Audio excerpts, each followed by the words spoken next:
Hello and welcome to Black Economics TV. Today we have with us Lucien Marshall Godo from the Ivory Coast, now residing in the UK, doing a PhD.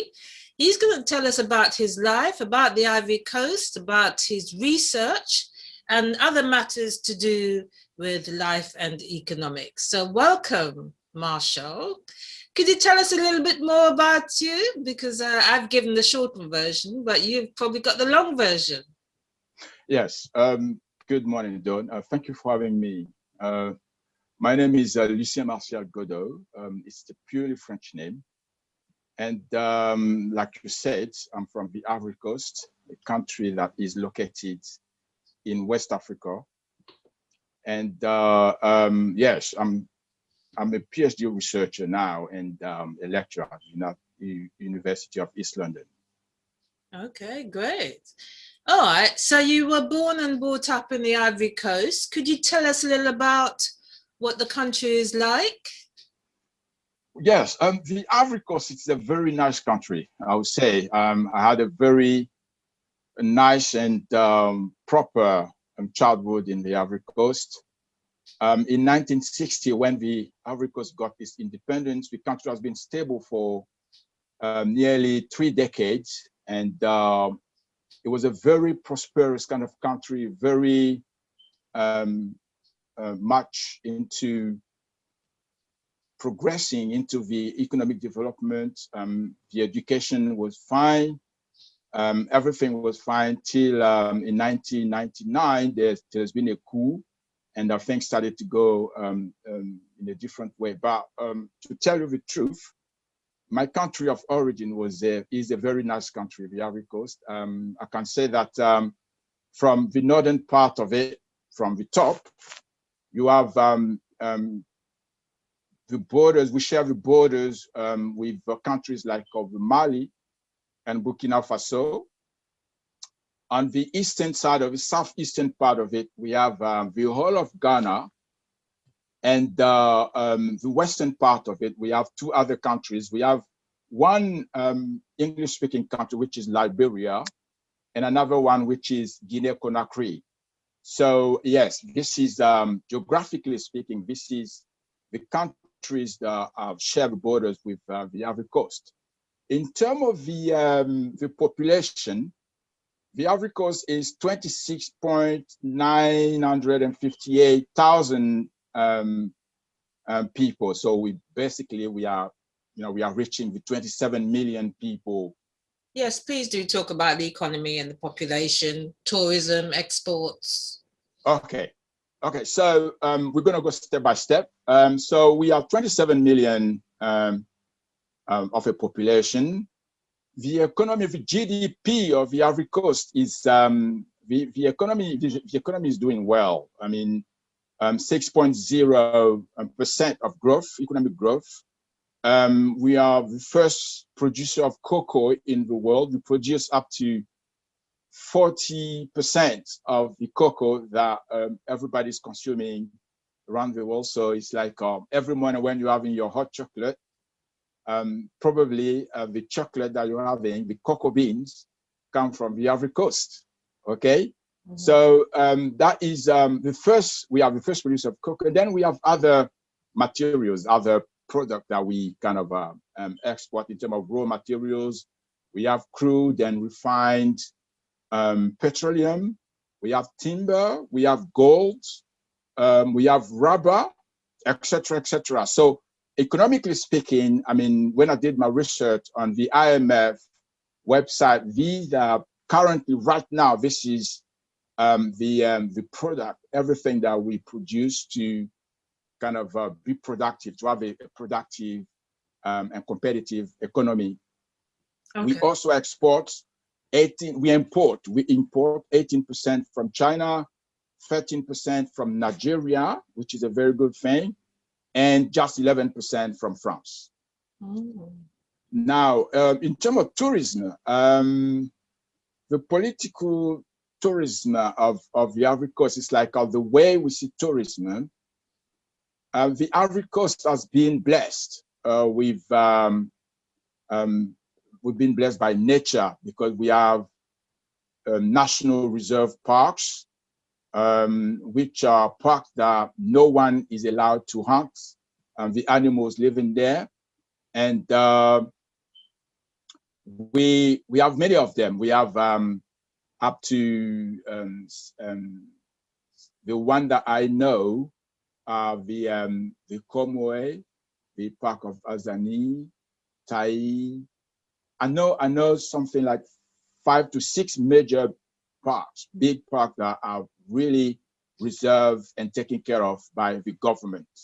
So, I mean, where I come from, for instance, we have the Park of Azani, which is one of the wet parks. It's like we have the park that is very close to the river, so we have water animals that live in the water that come up, you know, like crocodiles.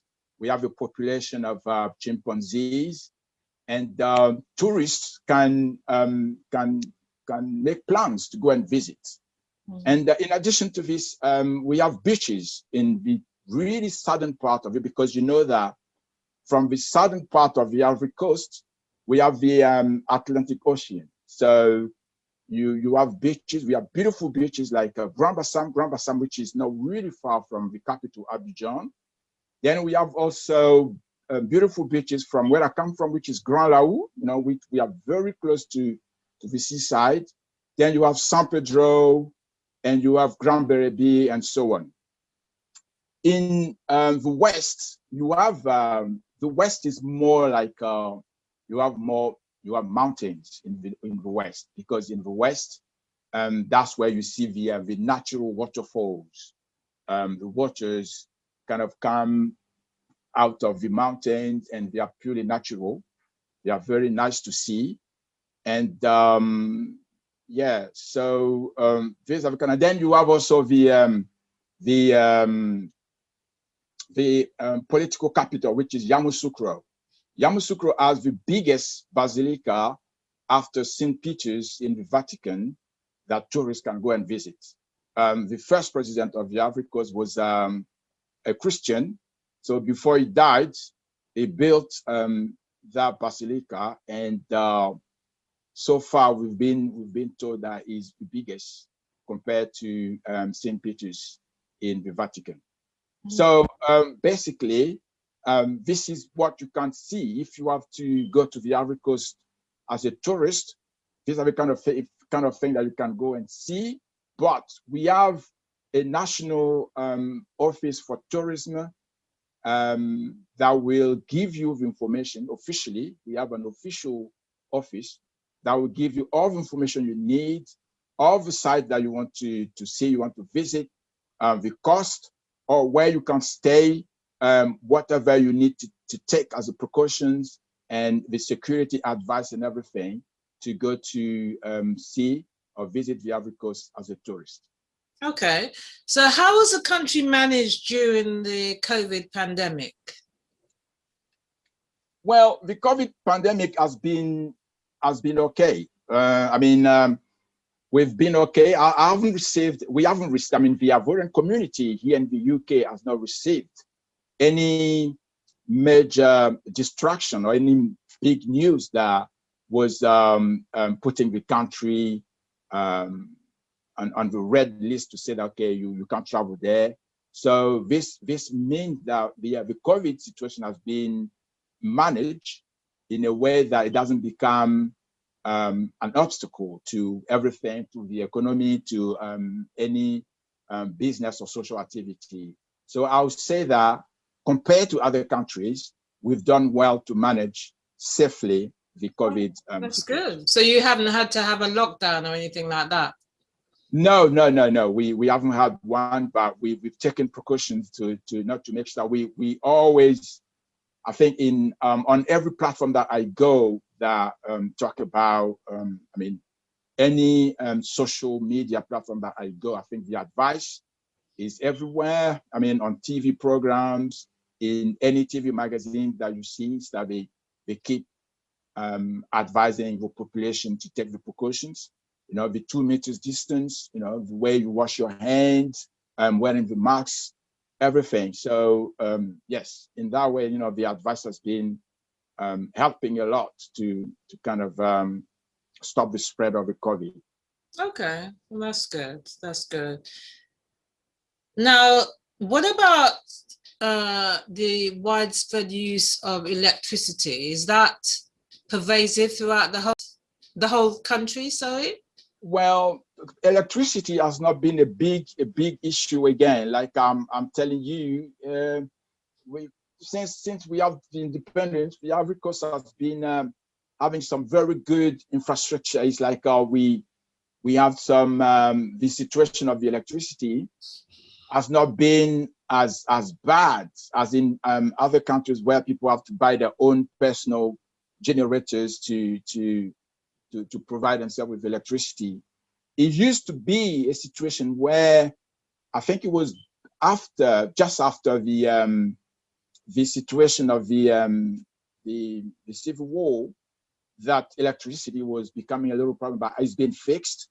And so far, I mean, my parents, my relatives back home don't call me to complain about it. Any friend that I know who go back on holidays and comes back, I've never complained about that. And it is not a subject of any major discussion on the news. So I guess the electricity is good. And that's good. That's yes. good. That's good. What about jobs? Are people able to find jobs and you know, be able to move up the economic scale, so to speak? Yes, I'll say yes. I'll say yes. I'll say yes because you know, when I started, I told you that the economy was growing at 6.0%. Yeah, which is pretty good. Yeah, which is pretty good. Yeah. And the job creation has been steady. It's been good because of the new technologies that people are using now to create a businesses. Like I'll give you one example. If you are a fashion designer with a shop, traditionally you should maybe you should rent a place, you know, leave your house, go to your workplace, open your shop, set up the machineries, and people come to know that. But now I think people can do it online. They can take advantage of the internet, have their online boutique, work from home, you know, still post their clothes, the clothes that they're made online, put the price, and you know, people can buy online, then the delivery can be done. So when you look at it, I think the social media and the internet has boosted economic activities in terms of job creation and small businesses that has allowed one fringe of the population to be creative in terms of jobs and creating their own businesses. And the government, I think with the fact that the economy is growing, I think it reflects also in the job creation in different sectors activities. Yes, I would say yes, that is something positive. Okay.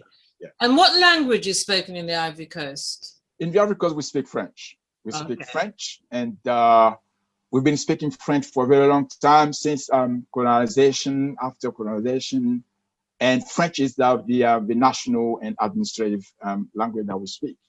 Okay. Was there a language, and should I say, is there a language which is from the indigenous people, which they used to speak before the French came, and they are still speaking now?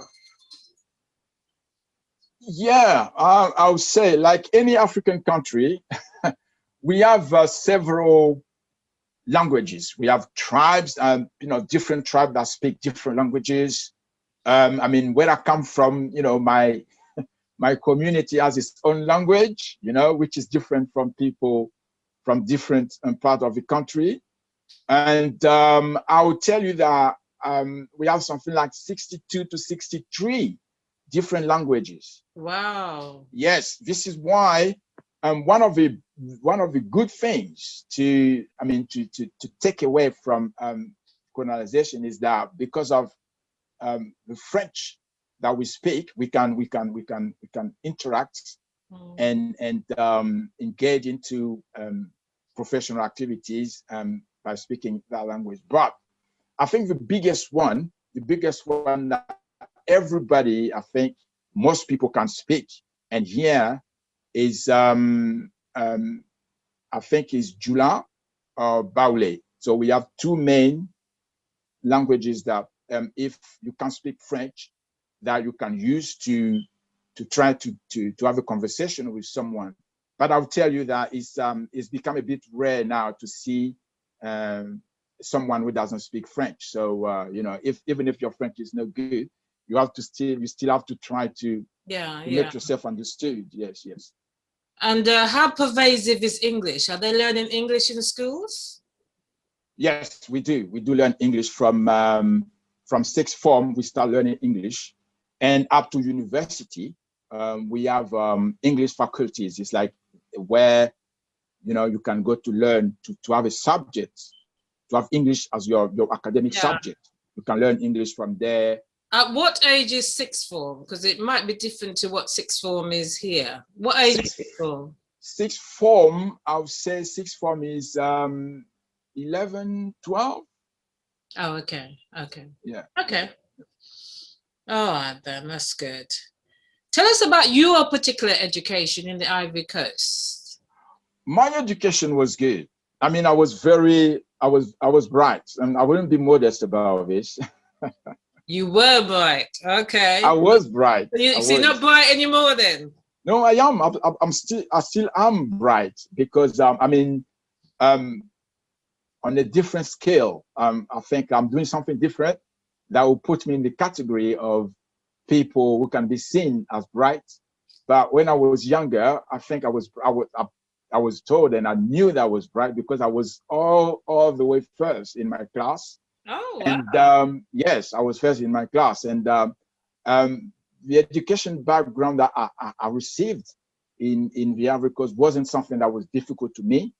And probably this goes back to my childhood. I mean, I grew up in a family where my dad was in the army. He was a military judge, and I think education was something that we've been privileged to receive because of the fact that he himself has been to school. He used to be a teacher, and he left the profession to go into the army because of the fact that I think the country was recruiting to create that army basis for the country.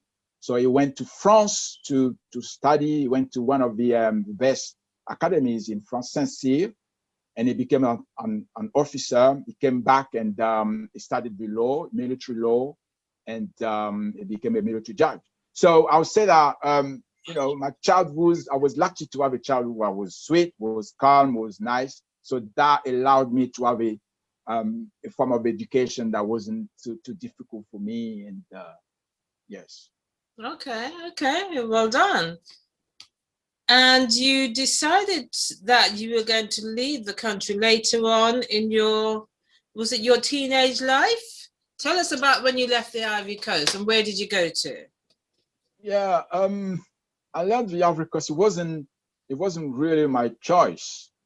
The problem that made me to leave the Ivory Coast came from my family. I mean, I lost my sister, my younger sister, the one that was coming after me. I mean, we were a family of 13 children, 1-3. Oh, wow, really? Yes. I mean, my dad was, yeah, busy. I mean, kind of. So yeah, we have 13 children, and I lost my late sister. She was the little one coming after me, and once this happened, it was a shock to my older sister, who now lives in Italy. And she, at this time, she was my older sister was she's a fashion designer. She had her own shop. You have the front shop, where all the decoration, where she was putting everything, every work that she was doing. And at the back, she had a training center for training other girls who wanted to become like her and everything. Oh, wow. Yes, and she was specializing in wedding dresses. She was decorating the cars. She was dressing up even the little girls that were to accompany The the bridesmaids. the bridesmaids and everything. And when this this unfortunate kind of situation took place, when my sister died, she decided to fly to Italy to leave the country, because she felt that she was in danger herself. She felt that that was something that she believed. And when she left, I was left by myself. So I mean, one precision I need to make is like my sister. When I talk about my sister, this is same mother, same father kind of sister that I'm talking about, because we have other siblings who haven't got the same mothers as us. Yeah. So when she left, she felt that, you know, if she doesn't take me with her, I'll be maybe the next one to be subject to anything that will maybe destroy me. So she sent me a plane ticket the following year, and I joined her. By the time I was going to go to join my sister in Italy, I finished my secondary school.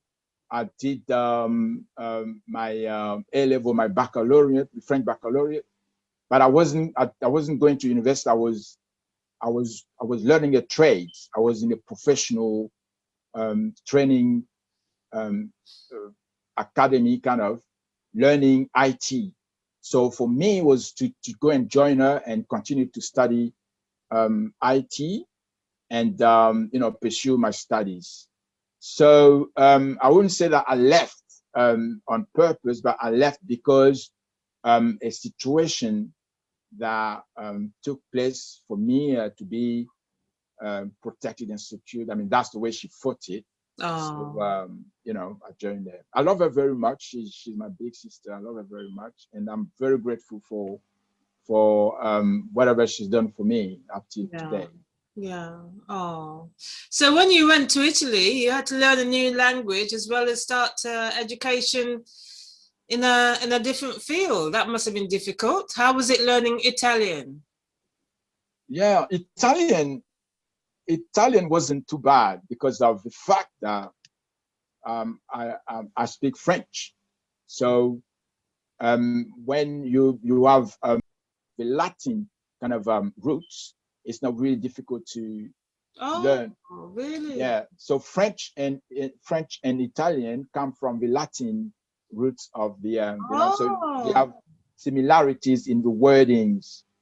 It's like if I say to you, if I say that bread is called pain, le pain in French, in Italian, it's called pano. Oh. So you can see that it's not too far from the same root.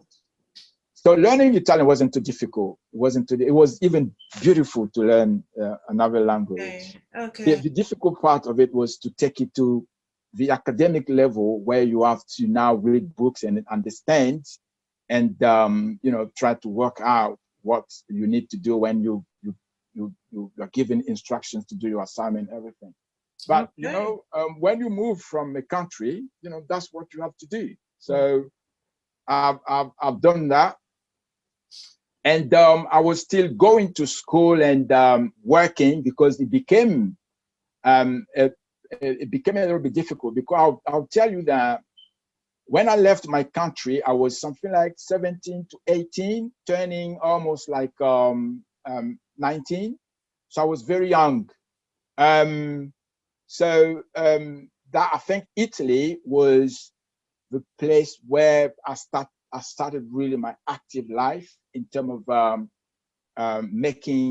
working and making money for myself and taking care of myself. So it became, I think, where I started to have a very active life. Yes. Okay. So how long were you in Italy for? I was in Italy for 3 years. Okay. For 3 years, going for, but I didn't want to stay in Italy because I discovered that Italy or European countries were different places where and there was the freedom to do many things, like choosing to do what you really feel like you want to do. And I didn't stay there for too long because of my own ambitions. I wanted, really, to tell you the truth, I wanted to learn English. I wanted to speak English. I wanted to be, to belong to two big civilizations, so to say, like because I was born in a French-speaking country, and the culture and the education and everything. I mean, that is one thing that I had. But I wanted to push my education and be able to gain in the other biggest civilization, which is the Anglo-Saxon ways of life. So I left Italy. I went to France to live a little bit. I didn't stay there for even 1 year. And I moved to the UK by 1993. Yes, I moved to the UK around end of 1993, beginning 1994. Okay. So what were your first impressions of the UK when you first arrived? When I, when I came first, the UK was it was great. I was very young then. The idea that I had of the UK when I was younger, because we used to see developed countries like France and Sweden and America on TV and everything. And the UK, for me, when I saw the UK on TV, was like it wasn't really as bright as I saw it when I came. The UK used to be foggy. It used to be like a very foggy. It used to be like you know, people have to dress up, put the hat, have the umbrella, of the black long coat, because it was too cold. But when I came in, I was like, whoa, but that's not the UK that people have been showing me all the time. So you came in the summer then? I came in, yeah, I came in when everything was kind of bright. And but the best impression I had was the way Black people were kind of performing here in the UK. When I came out, I was seeing on you know, in traffic that, you know, there were some Black people driving Mercedes, driving the Jaguars and everything, and that was the best impression I had. Because in places like France or Italy, it's rare. It's almost like rare to see Black people with such you know, such things like of the best cars, the nice cars, and you know, so the level of integration, I think, of Black integration is different here in the UK from the way you can see it in Italy or France. So I was very much impressed, and I was very happy to say, okay, I'm gonna settle here. So yeah, it was a very good impression. So you're now doing a PhD, and this was after a publication of your book around the thesis that you did for your master's. Could you tell us about that book? Tell us about the title, the contents, and why you chose that particular topic. Yes, my book. Yeah, this is the book. Yeah, I was fortunate enough to be able to publish this book with I mean, the Upward Publishing Company, which is, I think, is owned by Black Economics itself. So I'd like to thank you so much for giving me the opportunity to have a book of myself. The book was the conversion of my MBA dissertation into a book, and it was it was a comparative study that I did regarding investment, the way business investment has changed women's economic and leadership lives through CSR. And it was a comparative study of Rwanda and Kenya, the way women were getting access to any business investment, the way the law has been laid out to allow such integration of women into the two economies. Rwanda was coming up as one of the best growth of economic stories in Africa. Kenya is a very old country. We know the British have been there. They have been very much helped, supported economically. But when it comes to women's integration in terms of business development and leadership, Kenya has been lacking a little bit the opportunities to integrate women at this level.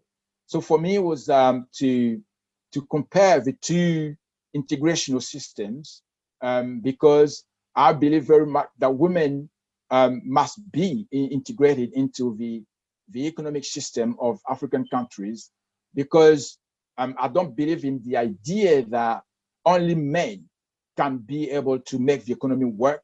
Men are no more the only people who can be productive. Women are also productive. And I believe that when it comes to integration, Africa in general is really lacking, is missing the opportunity to train the women, the female population, and to make sure that they play their part.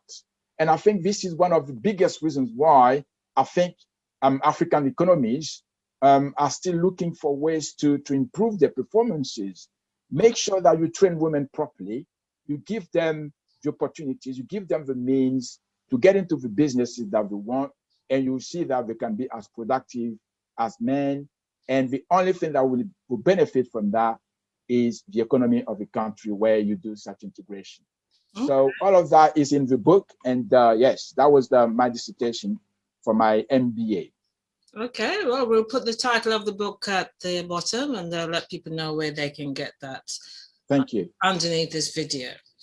Okay, so you're now doing a PhD, and could you give us an idea of what you're doing that in? Yes, I'm doing a PhD now. After there's a little story about this. I was working in the care industry when I went to do my MBA. The main reason why I went to do my MBA was to become a care manager, in one of the care business organizations. But I changed my mind and I went into academia, because during the MBA program, we were told that when you do an MBA, or you can go into corporate business, or you can go into academia. So I made an application for my PhD, and I got accepted. Luckily, I got accepted by the University of East London. And the topic of my PhD is a critical analysis of leadership, economic development, and transformational institutions, the experience of Rwanda. It is a case study. What I'm trying to study through Rwanda is to investigate the economic growth that Rwanda is having from a different perspective, which is from the perspective of leadership, instead of looking at mainly the economic performances to try to find out whatever has been going well for the country. I'm looking at the leadership, and I'm questioning the whole situation by saying that what is the factor that is driving this economic recovery, and the way the whole country is coming to perform at this level. And I'm looking at it from the perspective of leadership, because for me, all African countries have been, trying to revive their economies and trying to have a performance that was going to help the whole continent to come out of poverty. But I think the leadership issue is the major factor there. You can have the best economist, you can have the best advice, but if as a leader, you haven't got a visionary leadership, you haven't got the leadership that can take the country to reform its institution and make sure that you perform, I think is a waste of time. So leadership for me is the starting point to having an economy that grows like the one of Rwanda. And Rwanda is a case study because when you take the background history of Rwanda, Rwanda has gone through the 1994 genocide with the international community standing and watching, doing nothing. And within 3 months, 1 million people have been killed. And the Rwandan society, the economy of institutions were really like broken down. So from when you take it to the business mindset of thinking, it was just like a business organization that was put under administration that failed, that was bankrupt. Now, to revive that organization, you need the corporate leadership thinking and vision to be able to revive the economy, to put the structure that you need and the different departments you need to make sure that the business organization stands up and start to perform. That's the same thing for Rwanda. Rwanda was bankrupt, went through the genocide. The new leadership came in. They did the risk assessment. They evaluated everything. They started to transform and to reform the institutions. They look at the business performance indexes. They kind of reform the business environment. And today, Rwanda is performing at the level that everybody is talking about Rwanda. And that includes also the way Rwanda has integrated women into its economy. And I think these are the elements, the thing that I'm going to talk about, I'm going to research in my PhD to prove and to say that most African countries should focus on the leadership of their countries instead of getting into the political struggles that really don't lead to anywhere. So yes, that is what I'm trying to research really in doing my PhD. Yeah, and Rwanda itself, it sounds to me like you find it a country that is pulling itself towards you because you studied that in your MBA and you're doing it in your PhD. Have you got some links in Rwanda that you want to tell us about? Are you linked to anybody there, or are you planning to visit and let them know what you're doing? Because really, you're spreading the word about Rwanda. They should hire you for their tourism department. Well, yeah, I mean, I like Rwanda. I like Rwanda because it's like when you look at it. I did a master's degree in international diplomacy as well. And when you look at Rwanda, you feel like when you take all nations, Rwanda is a very tiny country. It hasn't got any major raw material. And yet, this is a small country that has a history that is overwhelming. It's shocking to see a country like this one, a tiny country, to go through what it's gone through, right? Mm-hmm. So maybe people thought that, okay, by leaving Rwanda to go through what they've gone through, maybe it's gonna disappear, it's gonna be suffering so much. But no. So for me, it's a miracle. There's a story to tell there. There's a story to tell, especially the people from Rwanda. That's what attracts me. That's what attracts me because I don't like the idea of injustice. When you look at it, the world, when you look at organizations like the United Nations, why should the United Nations stand there and watch a country like Rwanda to suffer the way it has?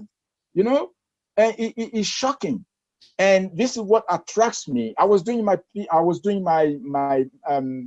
international diplomacy master's degree when the whole of the story broke out for Rwanda.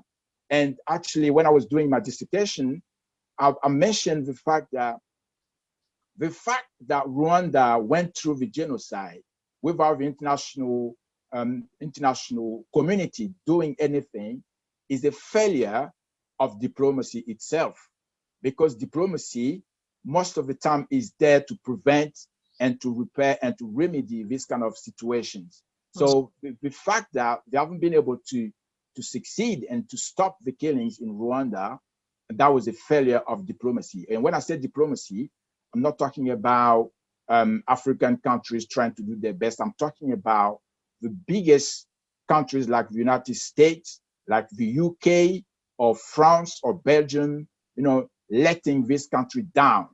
So from that perspective, I've always felt like looking out for Rwanda is like making sure that I hear good stuff, I hear whatever is going on in Rwanda and everything.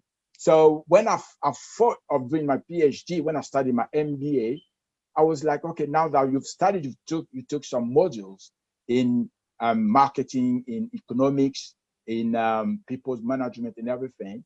Why don't you look at Rwanda's economic performance from the perspective of leadership, corporate leadership?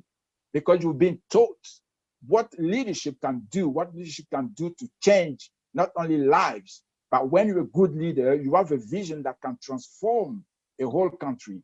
So because Rwanda was on the news again about its performance, I mean, it's gone to hell. Now it's coming back to normality. I was like, okay, let's talk about Rwanda, but this time, let's try to investigate the kind of leadership that is behind, you know, this economic growth and the way that the country has been able to reconcile and come together to perform at this level. And while doing that, they took into account the women population, which makes me feel like, oh, so women can play a part when it comes really to contributing to African economies.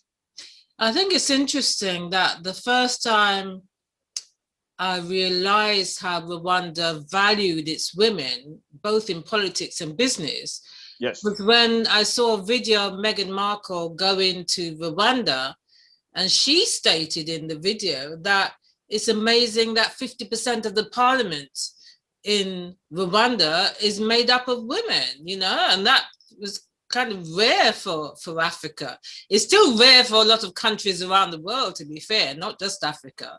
And this was before she was married to Prince Harry, by the way, you know, while she was doing her charitable works as a star of Suits. So that was interesting. And then I came across Vision 2020, which is like a manifesto of how they changed the country, or how they wanted to change the country by 2020, and it actually worked. And I realized that maybe all the countries should be having a Vision 2020 or Vision 2030, you know, and basically governments, economists, they need to study that and see why it worked for them. Yes. And how it could work for other places. Exactly. So, you know, if you look at it, because a PhD is also the contribution to make to the universe.